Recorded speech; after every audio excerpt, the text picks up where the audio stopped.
Next question काफी easy सा question आपके सामने है, थर्ड नंबर क्वेश्चन है। क्या कहता है देखिएगा, समझिएगा। सिंपल सा क्वेश्चन है और रिपीटेडली पूछा हुआ क्वेश्चन है आपके एग्जाम के अंदर। Natural method of family planning है, फैमिली प्लानिंग का नेचुरल मेथड कौन सा है? आंसर दीजिएगा। समझ गए क्या क्वेश्चन कह रहा है? फैमिली प्लानिंग का कौन सा मेथड यहां पर नेचुरल मेथड होता है? पहला ऑप्शन देखिएगा यहां पर OCP, oral contraceptive pills. Second option देखिएगा non hormonal oral contraceptive pills. C option देखिएगा यहां पर ब्रेस्ट फीडिंग, और डी ऑप्शन यहां पर देखिएगा कन्वेंशनल वैसेक्टोमी। चलेगा, आंसर आपको देना है। क्या इसका करेक्ट आंसर होगा? आंसर आपको देना है। पूछा क्या है सर? फैमिली प्लानिंग का नेचुरल मेथड पूछा है और ऑलमोस्ट सभी पहचान गए होंगे, तो फटाफट से आंसर दे दीजिएगा क्या इसका करेक्ट आंसर होगा। फिर आगे बढ़ेंगे अपन नेक्स्ट क्वेश्चन पर।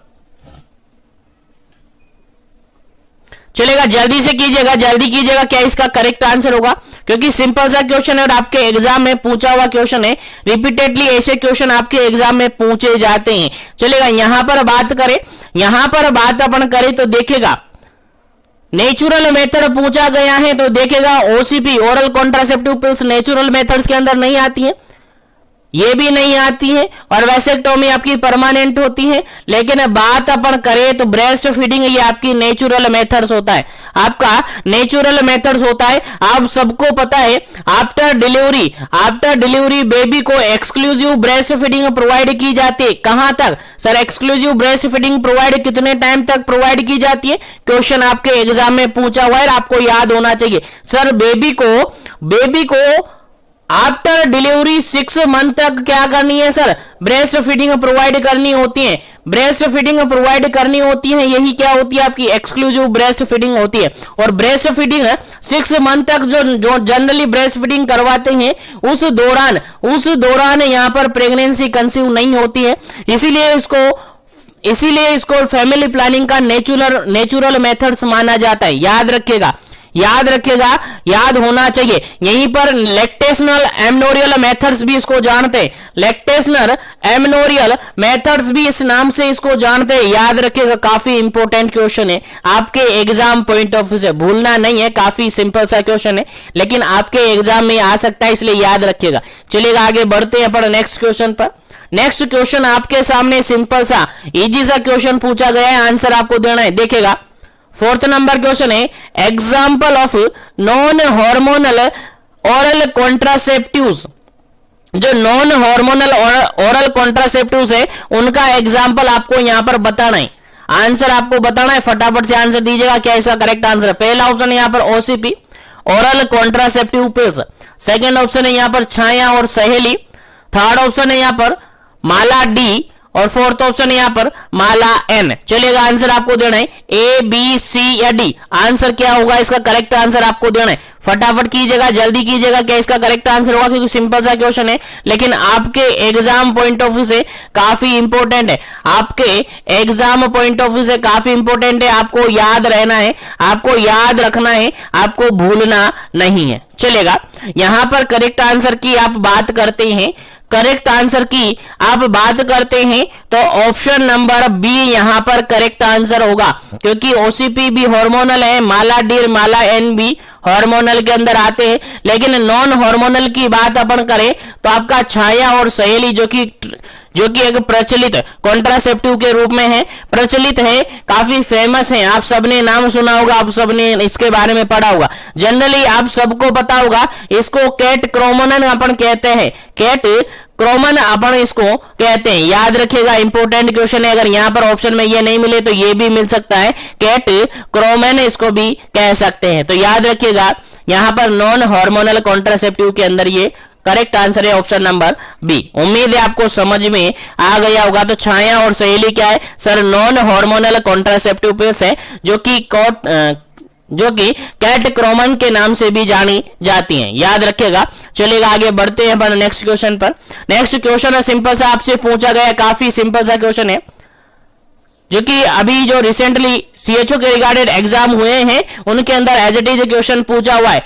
India launch its family planning, first family planning programme. देखिएगा क्वेश्चन सिंपल सा पूछा गया है कि इंडिया के अंदर फर्स्ट फैमिली प्लानिंग प्रोग्राम जो है कब लॉन्च किया गया था। अभी रिसेंटली जो सीएचओ के एग्जाम हुए हैं, ट्रेनिंग के एग्जाम हुए हैं, उनके अंदर एज इट इज क्वेश्चन पूछा हुआ है।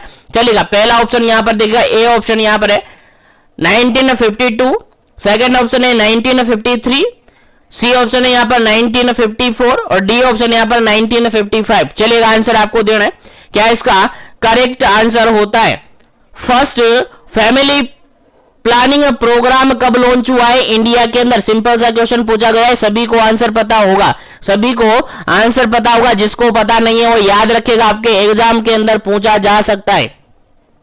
चलिएगा यहां पर ऑप्शन की बात करें तो फर्स्ट ऑप्शन बिल्कुल करेक्ट आंसर है, फर्स्ट ऑप्शन यहां पर बिल्कुल करेक्ट आंसर है, 1952 बिल्कुल करेक्ट आंसर है। फर्स्ट फैमिली प्लानिंग प्रोग्राम की बात करें इंडिया के अंदर तो 1952 1952 के अंदर 1952 के अंदर लॉन्च किया गया है। याद रखिएगा, इंपॉर्टेंट क्वेश्चन है आपके एग्जाम पॉइंट ऑफ व्यू से। चलिएगा आगे बढ़ते हैं नेक्स्ट क्वेश्चन पर। नेक्स्ट क्वेश्चन सिंपल सा क्या पूछा गया है, काफी इंपॉर्टेंट है और मैं बता दूं आपको आने वाला हर एग्जाम, नर्सिंग हिस्ट्री का कोई भी ऐसा एग्जाम नहीं है जिसके अंदर फैमिली प्लानिंग से रिगार्डेड क्वेश्चन नहीं आया है। और स्पेशली सीएचओ की बात करें तो 2 से 3 क्वेश्चन हर एग्जाम के अंदर पूछे जाते, 2 से 3 क्वेश्चन हर एग्जाम के अंदर पूछे जाते। तो सभी क्वेश्चन को अपन कवर कर रहे हैं, सभी क्वेश्चन आपको आने चाहिए, काफी इंपॉर्टेंट है। चलेगा नेक्स्ट क्वेश्चन की बात करें, 6 number question, 2 example of injectable contraceptives या इंजेक्टेबल कॉन्ट्रासेप्शन। चलेगा आंसर दीजिएगा, कौन सा ऐसा ऑप्शन यहां पर है जहां पर 2 एग्जाम्पल दिए गए हैं, किसके, इंजेक्टेबल कॉन्ट्रासेप्टिव्स के। इंजेक्टेबल कॉन्ट्रासेप्टिव मेथड है, 2 एग्जाम्पल यहां पर आपको बताने कौन सा करेक्ट आंसर है। अकॉर्डिंग टू ऑप्शन आपको आंसर देना। पहला ऑप्शन है DMPA plus NETEN, second option है सहेली एंड कैटोक्रोमन, थर्ड ऑप्शन है माला डी और माला एन, डी ऑप्शन है नन ऑफ दी अबव। चलेगा सिंपल सा क्वेश्चन आपसे पूछा गया है, इंजेक्टेबल कॉन्ट्रासेप्टिव्स के बारे में पूछा गया है, कौन सा ऑप्शन यहां पर करेक्ट आंसर है, आंसर देना है, क्या इसका करेक्ट आंसर होगा, कौन सा ऑप्शन यहां पर करेक्ट आंसर है, फटाफट से दीजिएगा क्या इसका करेक्ट आंसर होगा। इंजेक्टेबल कॉन्ट्रासेप्टिव्स की बात आपसे की गई है, आंसर आपको देना है फटाफट से, क्या इसका करेक्ट आंसर होगा। चलेगा यहां पर अगर करेक्ट आंसर की अपन बात करें, करेक्ट आंसर की अपन बात करें तो ऑप्शन नंबर यहां पर फर्स्ट बिल्कुल करेक्ट आंसर होगा, ए ऑप्शन बिल्कुल करेक्ट आंसर होगा। यहां पर सहेली कैटक्रोमन नहीं होगा, माला डी माला एन नहीं होगा, नन ऑफ दी अबव तो होगा ही नहीं है। तो यहां पर ऑप्शन नंबर फर्स्ट बिल्कुल करेक्ट आंसर है, option number A correct answer है। DMPA जिसको डंपा अपन नाम से जानते हैं, डंपा के नाम से जानते हैं, और NET नेट EN के नाम से इसको जानते हैं, नेट EN के नाम से इसको जानते हैं। अगर इन दोनों की फुल फॉर्म आपसे एग्जाम में पूछी जा सकती है तो वो भी याद रखना है, क्योंकि प्रीवियसली एग्जामों के अंदर इनकी फुल फॉर्म भी पूछी गई है, तो आपको याद रखना है। देखिएगा डंपा की अगर अपन बात करें, डंपा यानी जो कि क्या है, इंजेक्टेबल कॉन्ट्रासेप्टिव है, इंजेक्टेबल कॉन्ट्रासेप्टिव मेथड्स के अंदर माने जाते हैं। तो याद रखेगा डंपा की अगर फुल फॉर्म अपन देखें, डंपा की फुल फॉर्म देखें तो डिपोट मैड्रोक्सी प्रोजेस्टेरोन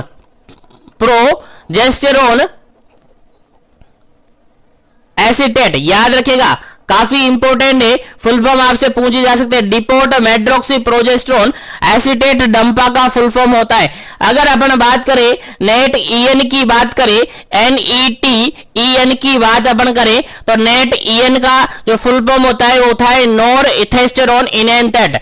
याद रखेगा, नॉर इथेस्टेरोन इनएंथेट इसका बिल्कुल फुल फॉर्म होता है। तो याद रखेगा, दोनों फुल फॉर्म आपसे एग्जाम में पूछे जा सकते हैं, तो भूलना नहीं है। चलेगा, उम्मीद है समझ में आ गया होगा। तो आगे बढ़ते हैं अपन नेक्स्ट क्वेश्चन पर।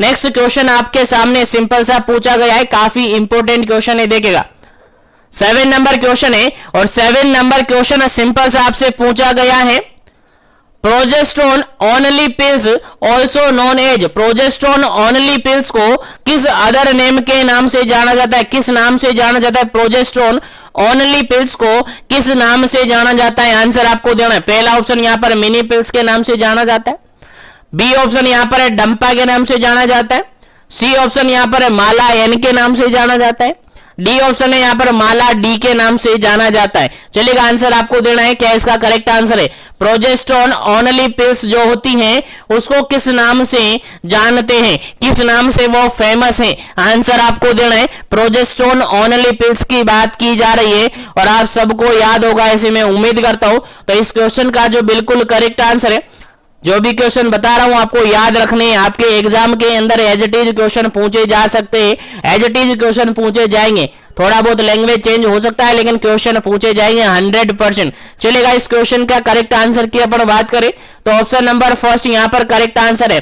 प्रोजेस्टेरोन ओनली पिल्स को अपन मिनी पिल्स के नाम से जानते हैं, याद रखेगा प्रोजेस्टेरोन ओनली पिल्स को हम मिनी पिल्स के नाम से जानते हैं, याद होना चाहिए आपको, काफी इंपॉर्टेंट क्वेश्चन है आपके एग्जाम पॉइंट ऑफ व्यू से।